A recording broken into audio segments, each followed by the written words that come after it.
Hey there everybody, how's it going? Nice to see you again. So a couple of announcements. Announcement number one, I picked up a Domke F1X a little bit bigger bag. And it is way cool. There it is, it's huge.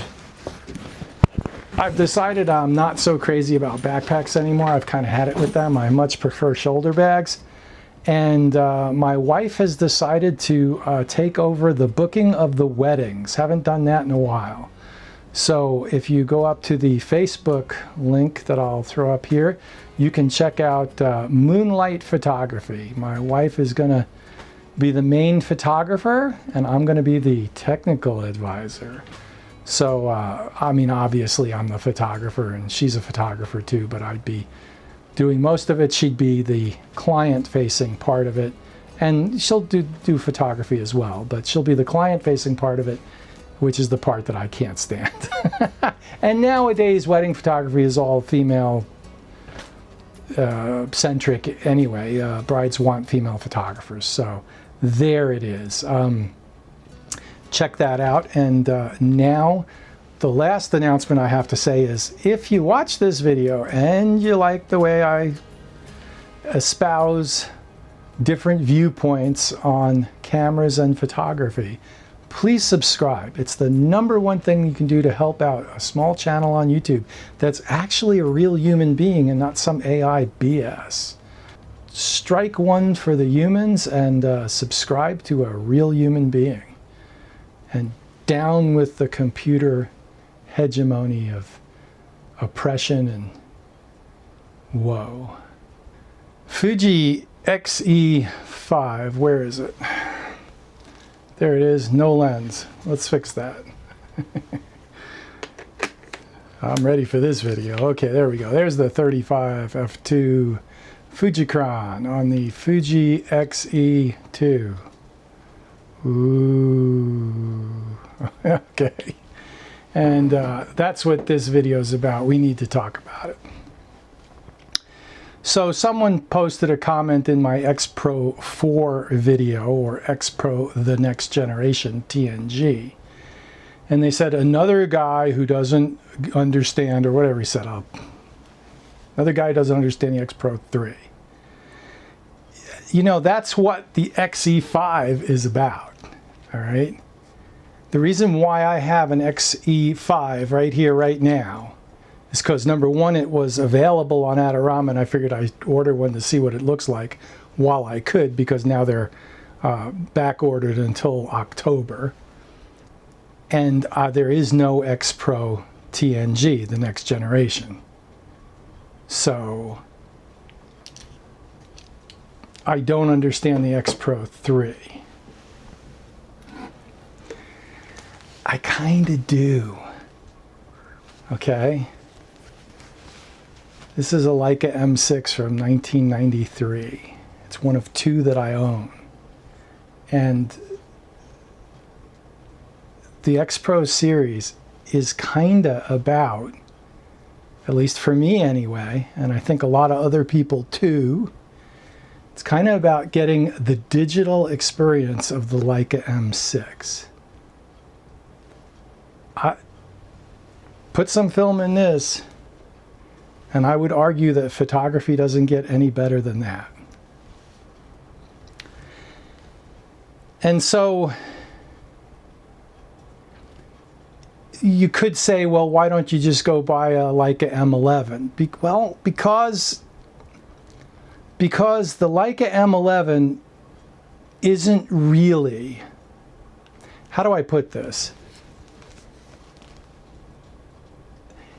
Coming into the digital age, by just putting a digital sensor in an M camera with the old lenses, isn't quite the total realization of what a modern M camera would be. And what do I mean by that? Well, if this was 1955 and the Leica engineers had the capability and the computing power and the autofocus and the lenses and everything like that, they wouldn't make the M11. Okay, in 1955, this was cutting edge. The rangefinder was, you know, the state-of-the-art technology. An M11 with a 1955 rangefinder in it, as cool as it is, I'm not putting it down. I mean, you know, if I won the Powerball, which is up to 655 million, I'd have every camera Leica makes. Okay, why not? I'd have a room full of cameras. It'd be hard to figure out which one to shoot. I might not do that. So, so that was the promise of the X Pro, or that was the tantalizing teasing of the X Pro. The X Pro 1 was, as I'd argue, is as close as they got. Okay.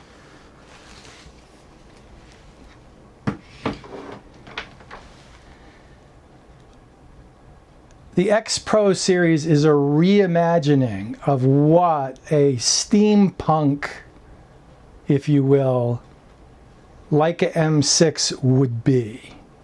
It's taking what's possible with the new technology and adapting it to the gestalt, the raison d'etre of the M6 or M3 or M4P, that you know.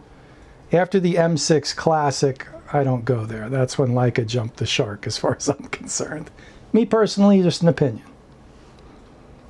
So, yeah, that's why, you know, for us people who want to see a modernized M6 and have a modernized digital M6 experience, the M11 isn't it. Even if you have all the money, I mean, that's just shoehorning a digital processor and digital sensor into a 1955 Leica rangefinder.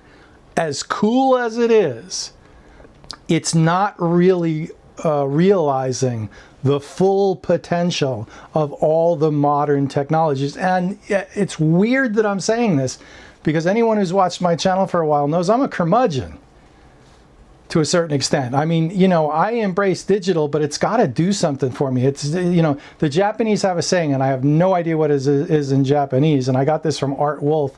I saw I went to a seminar he gave in the mid-1990s, early 1990s, and he said the Japanese have a saying, very, very high-tech, but so what? Because at the time he was talking about the EOS camera, where they sold you this film camera and they sold you this barcode reader. And so I guess, and he said that he guesses that the idea was that when you see a photograph, you look in this booklet to find a photograph that's similar, and you take a barcode, then there's a barcode, and you barcode read it, and then you upload that to the camera with your settings. Very, very high tech, but so what? Okay. It's got to fulfill. So for me, form follows function, not form over function. And that's why the X Pro 3 really, at the end of the day, doesn't work. I made a video that it was my EDC camera, and it was for a year. And I enjoyed the camera, but after a few months and a year or so of using it, I realized that that screen on the back was a pain in the ass, okay, to put it bluntly. All right, it was a mistake. They put it on backwards. The X Pro 3, in my opinion, was a modern realization, or should have been a modern realization of what is possible in a fully functioning, fully realized, digital capable camera that had the aesthetic and the user experience similar to, but not identical to, shooting with a Leica M6 or M Classic Leica M. All right. So when you put the screen on backwards, trying to pretend it's a film camera, and you want to artificially handicap the camera and the photographer so that they can't fully realize the potential of the digital attributes that are in the camera. That's stupid. I think I get the Fuji X Pro 3. Okay, so now that that's over and I set the stage, let's talk about the X-E5. So the first point of friction, taking it out of the box. Now, granted, I am not the target audience for this camera. Having said what I just said, the X-E5 is in no way, shape, or form what I really want. Okay, I want the X Pro 4 or the X Pro next generation. That's the camera I really want. And I just described what it should be, okay? However, this is so tantalizingly and teasingly similar in a way to what I really want, and it's the only game in town. How many rangefinder style 40 megapixel X-Trans sensor cameras are there? One, I think. So the first point of friction. I take the camera out of the box, and these dingle-dangles, the little metal triangles, are nowhere to be seen. All you get is the bare posts. And I thought about it, and I said, well, now did they just forget to put them in the box? Because how am I going to attach my handy-dandy, never-ready Peak Design strap lugs? That means I never have a strap on the camera when I need it, and I always have these things dangling, but I don't think that's a Peak Design problem. I think that's a camera strap problem. You can't have it all. So you can't have a strap and not have a strap at the same time, and this is as close as you're going to get. Okay. So where are they? Well, upon closer examination, Fuji supplies this awesome rope strap, which is really high quality. I mean, you know, you're going to pay $20, $30, $50, $80 for something of that quality. That is, I mean, I don't know, you can see that, I won't focus on that. But you know, put it up against my eyes and you can see it. So that is quality, and there's your rings right there. And so you can only use this as the camera comes out of the box, which, as cool as this is, and again, I'm not the target audience for this camera. The TikTokers are going to love this. This is fashion, baby. And when you know, and if your Chihuahua doesn't like the color, then you're going to go spend $80 or $150 on a designer one that's in pink or something, I guess. Note to Fuji, for $1,700, throw a set of these little dingle-dangles, the triangles, and the plastic protector in the box. Just saying. Because there are some people who might buy this camera and actually want to use it without the fashion strap. Number one. So, again, I'm not the target audience. I'm really missing the D-pad. Like, this little joystick does some really heavy lifting, and it could be a higher quality a little bit bigger joystick. After a while, your thumb kind of is like, ow. Now, I'm assuming that that's because I'm setting the camera up and typing in my name and the copyright and all that. And so, you know, in normal use, you probably won't use it that much. And I had this since yesterday afternoon, and I've packed it up twice to send back. I've got the box over here with the label on it. The one thing that kind of was, last night when I packed it up again, it was like, where the hell's the ISO? How do I adjust the ISO? Where's the exposure triangle? Okay. Now remember, the target audience for this camera is going to set everything to the orange A. And they're just going to fire away and they're going to love it. And they have a dial now So for your film simulations, which is awesome. But you know what's really interesting about this film simulation dial? They're not all on there. You only get, like, I mean, I think there's 20 film simulations pre-programmed into the camera, and you only get so what do you get? You get standard, Velvia, the S, which is the Astia. So standard is Provia, Velvia, Astia, which is the softer Provia, Classic Chrome, Reala Ace, Acros, and that's it. Okay. So you get FS1, FS2, and FS3, so you can program your 3 favorites. But that dial that they dedicated all that energy and time into doesn't have all of your film simulations on it. Okay, whatever. So if you want a film simulation, you're going to be diving into the Q menu, unless you assign it to another, you know. You do have 7 of the really excellent Fuji custom settings, C1, C2, C3, up till C7. And I'm assuming, I haven't tried it, but I think you get, because I think it's more like the X-T5 than the XH2, I think you get 7 custom settings for video as well. So 14 nameable custom settings. Don't quote me on that, I haven't tried it yet. I think that's how it works. Okay, I could be wrong. 7's more than enough. You do 3 for, on this camera I would do 4 for photography and 3 for video, if I only had 7 like the XH2. So with the 7 custom settings and the 9 places on the film simulation dial, you can have 16 of your 20 film simulations.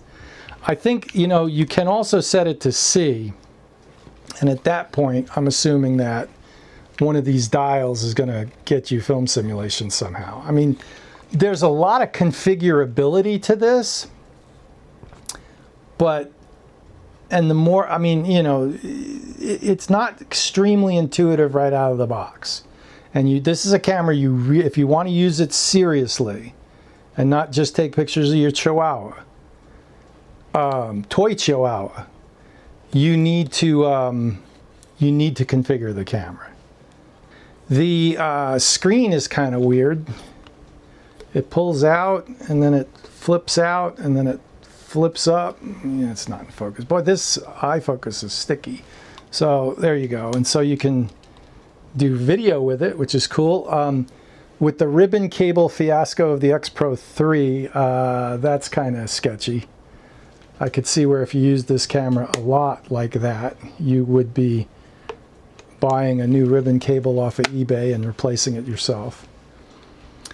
Other than that, so another thing that's really cool is this front wibbly wobbly dial.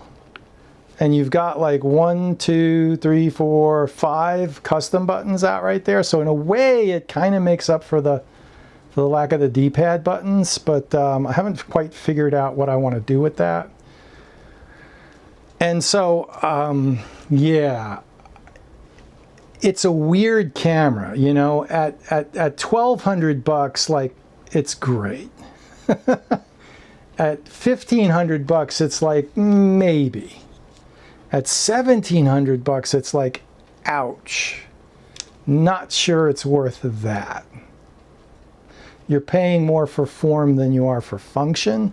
However, hidden beneath that sleek Chihuahua-loving experience is a really capable camera that's capable of the same results photographically and to a certain extent videographically as an XH2, just not as fast and not as it's 90%, let's put it to you that way, you know. But then, you know, it doesn't exist in a vacuum, and we need to talk about the new normal in terms of pricing. An X-T5 is now $2,000, brand new. An XH2 is now $2,300. you know, the X-E3 was 12 when the X-T3 was 17, right? 16, 17, 17. It's that 1695 or 1699, 1700. The XH2 was $2,000. All right, so the XH2 went up $300. If you had $300 and the X-T5 went up $300. So if the all these numbers, the X-E3 was $1,200, $13, $14, $15. The $200 premium you're paying for this camera is because the X100VI, which obviously I know is Roman numerals, and obviously I know that it's 6, but I prefer VI. Somebody made a comment, they're Roman numerals and this is how Roman numerals work.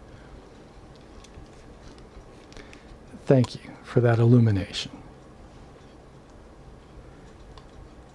I still appreciate the comment though. Yeah, the popularity of the X100VI, happy now, is the $200 premium you're paying on this. This is a $1,500 camera, considering that the X-T5 is $2,000 and the XH2 is $2,300. Let's talk about that for a minute. This camera is expensive at $1,700. It's not really worth it. It's a $1,500 camera in today's marketplace. So let's talk about what the value camera is in the Fuji lineup. And honestly, for $2,300, even at the new price as of August 30, whatever it is, the XH2 is a bargain. For the quality and the professional level and the build quality and the 500,000 click shutter and the CF Express B cards and the big, beautiful viewfinder, $2,300, that camera's a bargain. An A7R5, which is arguably not as built as well, I didn't say that right, but you get the idea, is $4,300 brand new right now. That's almost double what a XH2 costs. I mean, that's the bargain camera in the Fuji lineup. It is made in China. I wish it was made in Japan, but it is what it is, okay? The X-T5 at $2,000, that's a fair price for that camera. I wouldn't say it's a bargain, but I wouldn't say it's overpriced either. All right, particularly now that it's made in Japan, all right, for the US market. $1,700 for this camera, not so much. You're paying at least a $200 premium because the X100VI went viral, is the bottom line. And what they did with this is they tried to make an interchangeable lens X100VI. And, you know, yeah, I get it. The question is how similar is it to the camera, the rangefinder, the digital realization of the rangefinder camera that I want? Is it worth hanging on to? Can I get into that premium experience even though it's more form over function? I don't know. Jury's out. I will tell you this though. The saving grace and why it's not in the box and why it's not going back right now is that I figured out you've got your shutter speeds here. You got your apertures on all the lenses I've got. All right, the new Sigma 10 to 18 doesn't have an aperture ring on it. It's the only lens I've got that doesn't.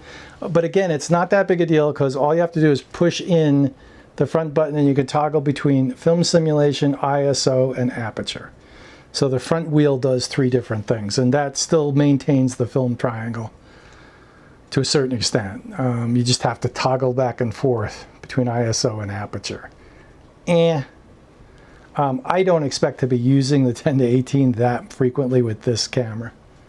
So not a big deal. But just, you know, something to be aware of. These are all the things that, that I wish somebody had made a video and told me before I ordered this camera. So That's where I'm coming from with this video to a certain extent. The other thing is on this Sigma 10 to 18, I love it. It's small, it's lightweight and everything. I'm not so sure I'm a fan of this new Sigma push-on lens hood. I kind of prefer, I really don't understand how it works. It just kind of pushes on. It's like a short bayonet in a way. I don't know. It just doesn't, it's not very satisfying in terms of like that I know it's not just going to get bumped and fall off. It seems like it has a very nebulous grasp on being on the lens, although that time it clicked in pretty good. I just don't really understand it. It's like a bayonet and it's not. So anyway, that's enough of me farting around with that. All right, so there it is. Don't know what to tell you on this. I don't know whether it's going to stick around or not. I'm not the target audience. In a way, it's kind of cool. In a way, it's kind of a lot of money. I could see where I could use it as an EDC camera until the X Pro, the next generation, comes along. If I knew what the X Pro, the next generation, was going to be, because let's see, they're probably going to screw it up again.